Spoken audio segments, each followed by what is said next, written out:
Hello, Chris. That was quite some entrance. It looks like you were enjoying yourself. I've been riding for a few hours now, both on the road and on the unpaved roads here in Tabernas, and I've been having an absolute blast. What better place, and also what better person than Chris Northover to introduce us to a brand new bike from Kawasaki in the hugely popular adventure category, the new KLE 500. Adventure style bikes have been so popular in the past few years for quite a few reasons, and personally I'm delighted to see Kawasaki bring a bike into this sector. It's nice to hear you say that, Chris. We think the style and specification of the KLE 500 will really hit a sweet spot in the market and will have a really wide appeal. Now that you're able to take a short rest from enjoying the KLE 500, I'm going to take advantage of your knowledge and experience so we can all share the key points of this new bike. Let's start with the most obvious aspect, the styling. What is your take on the look of the new machine with its Life is a Rally Ride It specification? Life as a Rally is definitely reflected in this kind of purposeful rally-inspired styling. Not only does it looks cool, looks individual, but that also has a practical side. It blends nicely with really good ergonomics on the KLE, both sitting down, riding on the road, and standing up, which is super important for an adventure bike. That's what I like. I like that it's fun, it's responsive, and it's comfortable however you choose to ride it and whatever terrain you're riding on. So you've ridden this KLE 500 on road as well? Absolutely, yeah. I think it's super important because the people that buy this bike will be spending just as much time riding on the road, not just in urban environments either, but longer weekend trips and even holiday touring.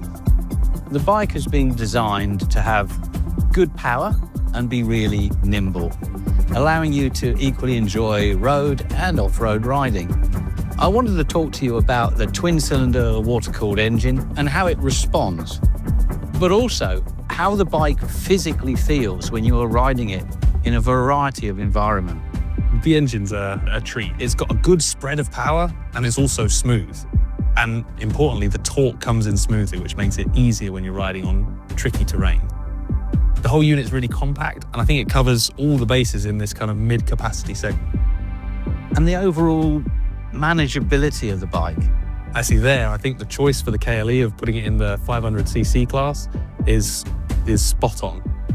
It feels genuinely lightweight, and it's easy to put the wheels where you want them, whether you're riding on the tarmac or on unpaved roads. And I found that you don't tend to feel fatigued after lots of riding on it, like maybe you would do if you were on a larger capacity and therefore heavier adventure bike. We think the KLE is going to appeal to a wide range of riders. Even if you have never ventured off-road, you should try it. The KLE 500 is a great tool for the job. I'd really like to explore about the customers and who you think this bike will appeal to and why. I think one of the, if you like, secret weapons of the KLE 500 is that it's going to appeal to a huge range of riders.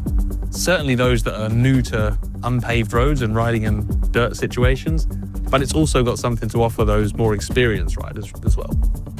I suppose this is an ideal time to dive a little deeper into the chassis spec and tech side of this new KLE 500. Plus discuss some of the rider-focused features.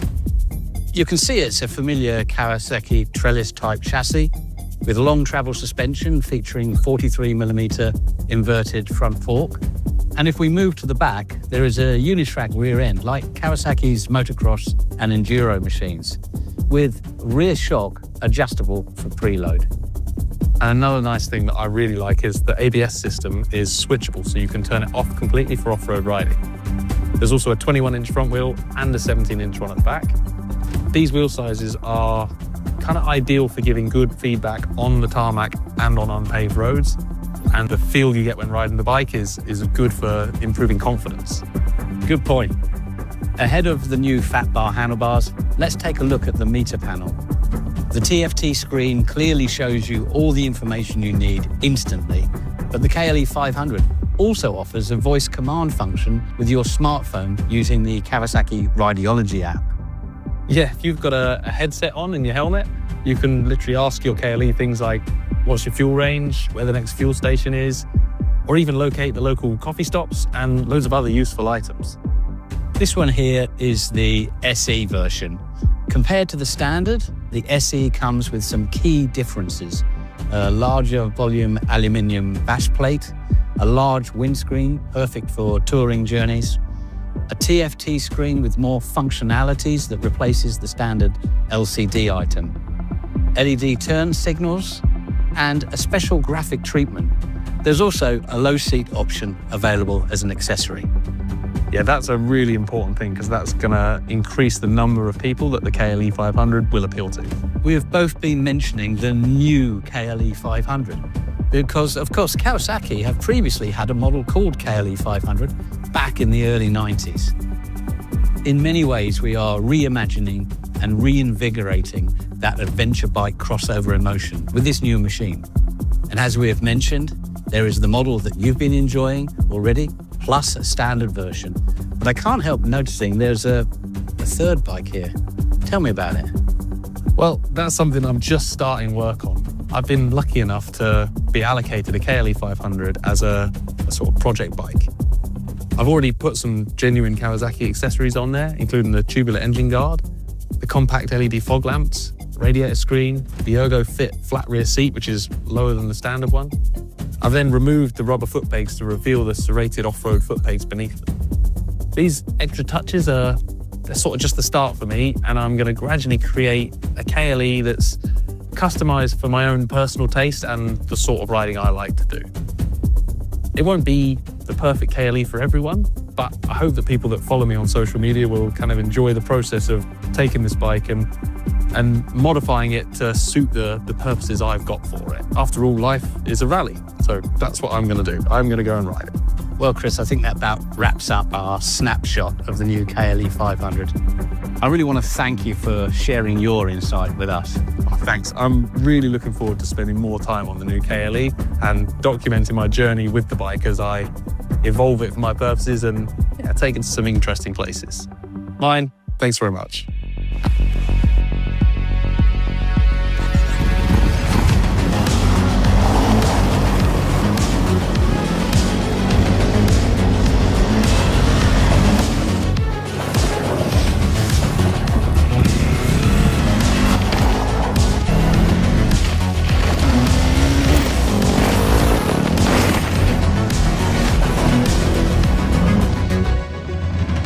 Enough talking. Life is a rally. Let's ride.